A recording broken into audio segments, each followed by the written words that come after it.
Guys, Scotch potato, waffle, Taco Bell, Batman.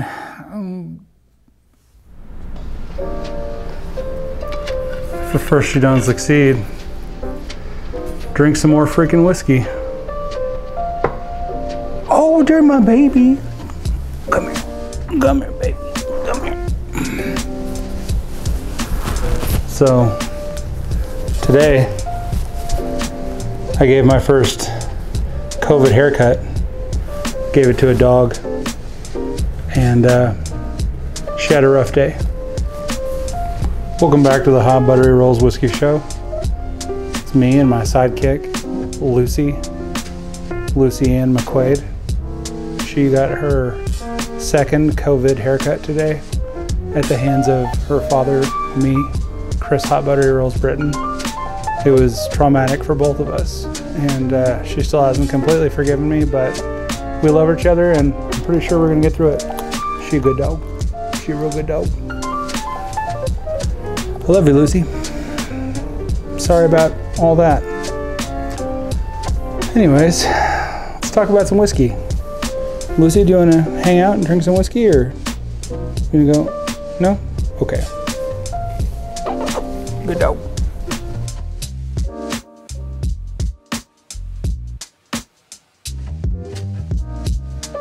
Hey, welcome back to the Hot Buttery Rolls Whiskey Show. Today's episode is about the proof of whiskey and how distilleries and distillers arrive at the proper proof for their whiskeys. Now, this episode is the direct result of a suggestion from a friend who happens to also be a subscriber.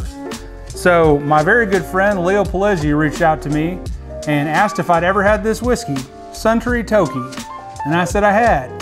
He said, "How come you didn't tell me about it?" Kind of accusingly. And I said, "I didn't realize you'd never had it before." He said, "It's really, really good." And I said, "I agree." And he said, "It's kind of high proof." And I sent him a photo of the whiskey that I was drinking. Now, Suntory comes in at 86 proof.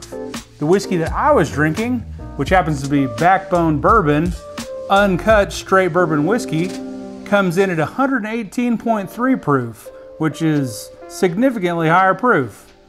But in relation to the whiskeys that he's drinking, 86 proof might be pretty high. But that prompted him to ask, Chris, why would a whiskey be so much higher proof than 86 proof? And I told him, well, I'll shoot a video and explain it all. So this Suntory Toki at 86 proof is light and floral and sweet.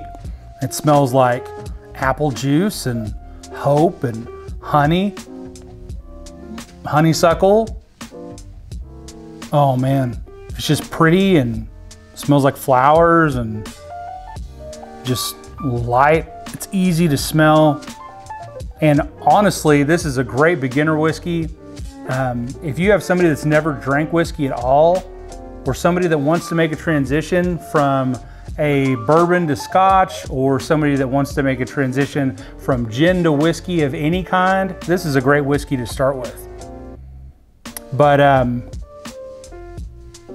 oh man. So I'll do the tasting on this one in just a second. So let's talk about the proof for a minute. This whiskey is 86 proof because the distiller decided that it was going to be 86 proof. When it was placed in the barrel, it probably wasn't 86 proof. When it came out of the barrel, it was probably not 86 proof. The short answer to why it is 86 proof is water. Whenever it is placed into the bottles, it is mixed with water to become 86 proof. The reason that this Backbone Bourbon is not is because it is pure whiskey. It is not mixed with water before it is bottled. So there is a rhyme and a reason to this.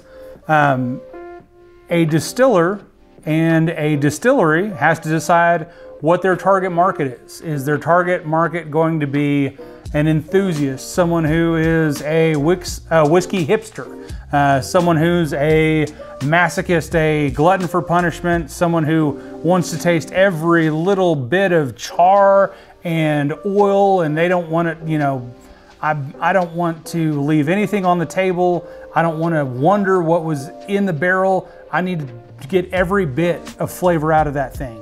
Well, that's what this is about. Or is it somebody that, you know, wants to be able to enjoy a light cocktail, or, you know, doesn't want to have any burn and wants to have a super friendly, sweet whiskey? That's who this is for. You know, this is more what the masses are about. And sometimes as a whiskey enthusiast, I forget that there are normal people that don't want to have the mind-altering, face-melting experience of a cask strength beverage. So, you know, it's important to remember that sometimes as a whiskey enthusiast, you might have a friend who might need a whiskey like a Suntory Toki that can enjoy something that is sweet and easy to drink. So let's go ahead and get into the tasting on these two whiskeys that are vastly different. So on the nose of this one, I already talked about it. Light honey, maybe just the slightest bit of white pepper, but mostly apples, honey, and let's go to the palate. Cheers.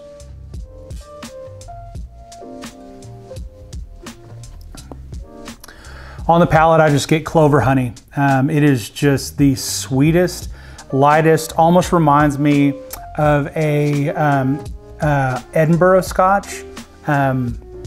So a Glenkinkie Scotch is the closest Scotch that I've tasted to Suntory Toki, and that is the Edinburgh malt. Oh man, it's just so sweet, friendly, and easy to drink. I really enjoy this whiskey.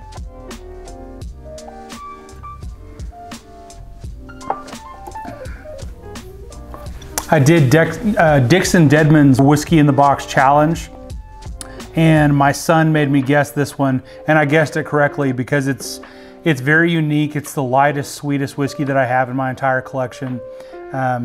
It's very easy to drink, and I love it. It is approximately $42 to $48 a bottle, and at that amount of money, I think that I'll probably always have it in my collection. It's fairly easy to find, non-age stated.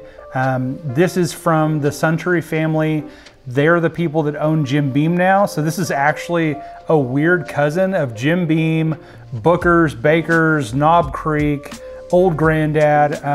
It's just the beautiful Japanese cousin of those American ruffians. So let's switch now and completely change gears to the Backbone bourbon. So this is one that I picked up literally last weekend. I've had this bottle for a 1 week. Oh man. So this is rich. Like I said, it is just full, uncut, barrel proof, no nonsense, deliciousness. This is 6 years old. It was barreled in May of 2012 and bottled in August of 2018. When I found this bottle, it had dust on the shoulders in a very busy liquor store. It was just overlooked. I bought 2 bottles of it, and I wish they had had 6 of them. I would have bought a whole case. Oh man, cinnamon, Cavendish, tobacco. This is an MGP product distilled in Lawrenceburg, Indiana. I am a massive MGP fan, if you haven't already gathered. Backbone bourbon hails from Bardstown, Kentucky. Another distillery to add to my list of places to go visit when I go to Bardstown. Man, on the nose, just rich, sweet, umami notes, which is a meaty note, brown sugar. I could smell this all day. So that's one of the things that a high proof will do for you, is really concentrate flavors. Whereas a low proof, you pick out a couple of notes, but really it's light. It's very sweet. It's easy to get away with picking out a couple of notes and kind of being dismissive of the rest. Barrel proof doesn't let you do that. Barrel proof doesn't mess around. So just very strong vanilla oak. All right, let's go to the palate.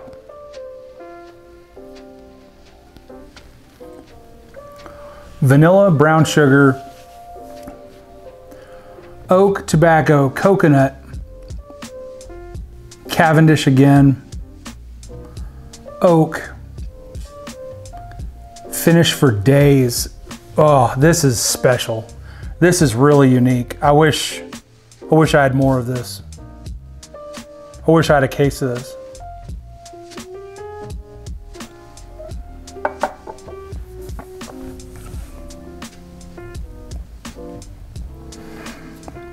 Shout out to Chad Perkins from It's Bourbon Night for teaching me the Kentucky Chew. Oh, and if you like my new sound setup and have noticed that I've lost all the crackling and popping, shout out to ADHD Whiskey for my new lavalier mic setup. He recommended me a new mic. It is primo. Thanks, buddy. I only forgot to turn it on the first 3 times I filmed this video.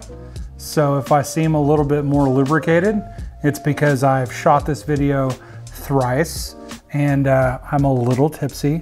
So thank you also for that. Matt, you're the best. He's also the best whiskey taster, and you should go vote for him if you get the chance in the Bardstown Bourbon Company's Best Whiskey Taster in the World competition. Trademark. Respectfully. Man, this is really good. So, all right, well, there you have it. That's the difference between proofs, guys. Oh, another thing that can change a whiskey's proof. When a whiskey is entered into the barrel, it is up to the discretion of the distiller at what entry proof they put it into the barrel. Now, in a bourbon, you can put it into the barrel up to 125 proof. Now, it can be below 125 proof, but you can only put the whiskey into the barrel up to 125 proof. Now, in the rickhouse, if it's a hot rickhouse, it will evaporate the water out of the whiskey, and you'll see climbing of the alcohol percentage up and up and up every year as the water evaporates. So you'll see up past even 140%, or I'm sorry, up past 70% alcohol by volume, and that is what some people call hazmat bourbon. So up above 140 proof is hazmat. So conversely, if it's a cool rickhouse, you can see things drop down and it can lower in proof. And so you enter the proof at 125, it could lower down to, down below 120, 115, 110, and it can lose proof as it sits in the rickhouse over the years. So, that can change things as well. Now, Japanese whiskey does not have rules. You can enter it into the barrel, whatever proof you want to, and change it however you'd like. So that doesn't affect the Japanese whiskey rules. Now, there are some talk of Japanese whiskey changing their rules and becoming more stringent on their rules, but as of now, it's they try to follow Scottish whiskey rules, but they're kind of Wild West in the East right now. So thanks for watching the Hot Buttery Rolls Whiskey Show. If you enjoyed what you saw, hit the like button. If you really enjoyed what you saw, please hit the subscribe button. This video was a result of someone who left a comment and really enjoyed shooting it. Hope you guys enjoyed watching it. And remember, you can't drink all day if you don't start in the morning. Hope you guys enjoyed watching along. Cheers.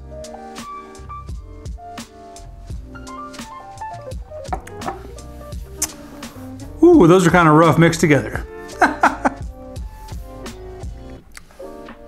Not bad though.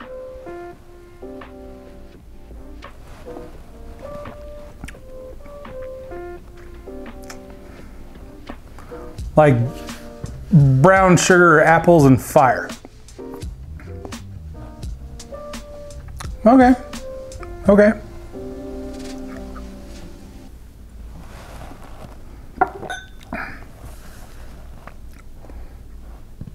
Yikes.